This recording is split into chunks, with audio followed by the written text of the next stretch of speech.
سننے والے ہوئے سمجھنے والے سمجھانے والے، اس لیے ہم ممتاز ہیں مسلم۔ تو اگر بندہ کرے انہی کی طرح حرکتیں، یعنی ادراک ہے، سوچ و فکر ہے، اللہ نے ادراک کی وجہ سے، سوچ و فکر کی وجہ سے، لطف باطنی کی وجہ سے ممتاز کیا دوسری حیوانوں سے، یہ حیوان ناطق، یہ گدھو کو کہتے ہیں، شیر کو چیر پھاڑ کرنے والا وہ حیوان کہتے ہیں، یعنی جو کام جو کرتا ہے اس کو کام کی وجہ سے اسے اس کا نام وہ حیوان بن گیا، اور ہم بولنے والے حیوان ہیں۔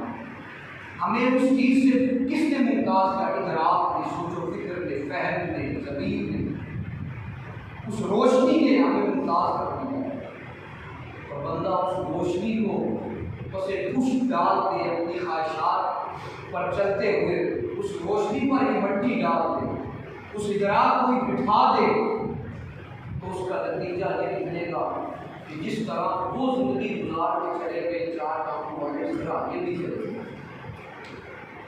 پھر تو حیوانیت میں برابر ہو گئی۔ کس چیز کے ممتاز ہے؟ یہ کون سی چیز ہے کہ جو آپ کو گناہ پر آمادہ کرتی ہے، اعتراف ہونے کے باوجود گناہ پر آمادہ کرتی ہے؟ یہ خواہش ہے آپ کی، یہ خواہش ہے۔ خواہش کی پیروی کرتے ہوئے ہم ایسی ایسی حرکتیں کرتے ہیں جو خدا و رسول کے حکم کے خلاف ہیں، تو ادراک کیا ہوتا نہیں ہے؟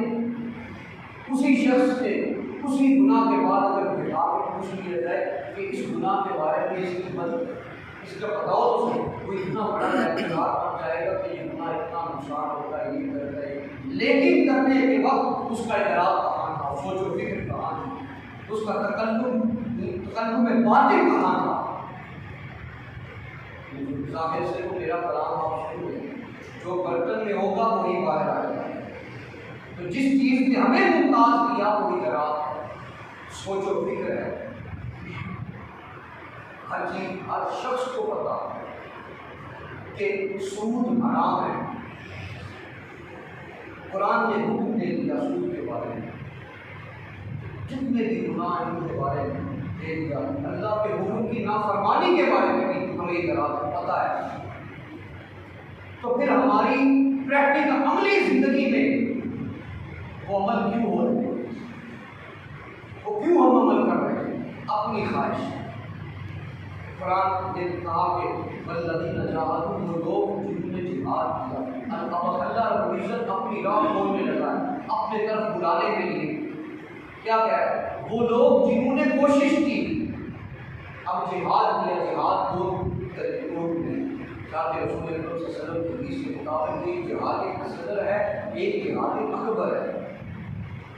جہاد رسالت امام صلی اللہ علیہ وسلم نے جہاد اصغر کی قتال کو کہا، کفار کے مقابلے میں جو لڑائی ہوتی ہے، جہاد ہوتا ہے، اسے جہاد اصغر سے تعبیر کیا، اور رسول اللہ صلی اللہ علیہ وسلم نے اپنے نفس کی خواہشات کے ساتھ جہاد جو ہے اسے جہاد اکبر سے تعبیر کیا، بڑے جہاد سے اس کو تعبیر کی۔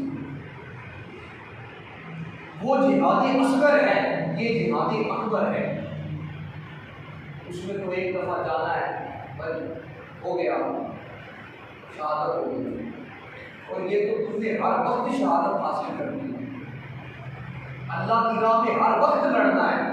کس سے؟ اپنے نفس سے، اپنی خواہش سے لڑنا ہے، کہ جب تم اس جہان میں اپنی خواہش سے آئے نہیں تو اپنی خواہش سے زندگی بسر کیوں کر رہے ہو؟